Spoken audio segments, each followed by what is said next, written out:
Your Excellency, tonight's launch and even this afternoon's meeting is a force that's really bringing together not only the economic development sector, but also finance, as we're talking about, culture, arts, that sort of thing. There's a fusion of sectors, a fusion of industries. Is this the future, and how will this impact Hong Kong and true sustainable development? Well, first of all, let me welcome you and welcome all delegates and representatives to Hong Kong. Hong Kong is the center of the region in many respects. Without being immodest, I would say that Hong Kong is not just a media center of this region, but also a center for financial services, arts, and a number of other things. So I'm very pleased to see 2 years later, having established the South Media Center in Hong Kong, I'm seeing the media center being sort of broadened to cover various other aspects of the role that Hong Kong plays in the region. So welcome and congratulations. This afternoon, we held quite an exquisite meeting with UN high-level officials, of course, ambassadors from various global South countries. And there was a theme, if you will, of not only ICT for sustainable urbanization and sustainable development, but innovation and the idea of knowledge to be shared and cooperation.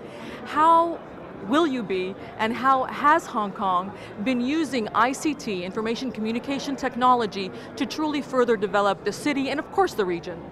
Well, in my election manifesto, which I used before the election on 25th of March, I proposed, and this has been accepted largely by various sectors in Hong Kong, the establishment of a new bureau, which is similar to the ministry in terms of ranking of a country.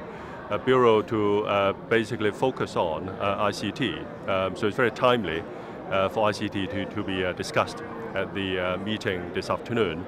And I would like to raise ICT, or to use the new bureau that was set up in the new government on the 1st of July to achieve two things. One is the enhancement or the increase in efficiency in various aspects of life in Hong Kong, daily livelihood issues, business issues, general increase in efficiency. And secondly, to seriously look at the possibility of growing ICT into a serious industrial sector in Hong Kong. So there's a dual purpose or dual mission for this new bureau in Hong Kong. Secretary General Ban Ki-moon of the United Nations is sort of leading the direction of really what he says connecting the dots. So equity, women's empowerment, poverty eradication within the sustainable development agenda. What are your expert level thoughts on this when it comes to truly developing not only a city, not only a region, but a country? Well, all these are very important and serious issues for social and community development. Hong Kong is known for its economic development. We rank in terms of GDP per capita reasonably high amongst the 200 economies in the world. But what we'd like to do in the next 5 years under my leadership and within my government is to achieve an even higher level of social development. All the issues that you mentioned are key issues for the new government, and I hope to welcome you and welcome all the delegates and representatives to Hong Kong again, maybe in a year's time or 2 years' time, to see how we have what we have achieved.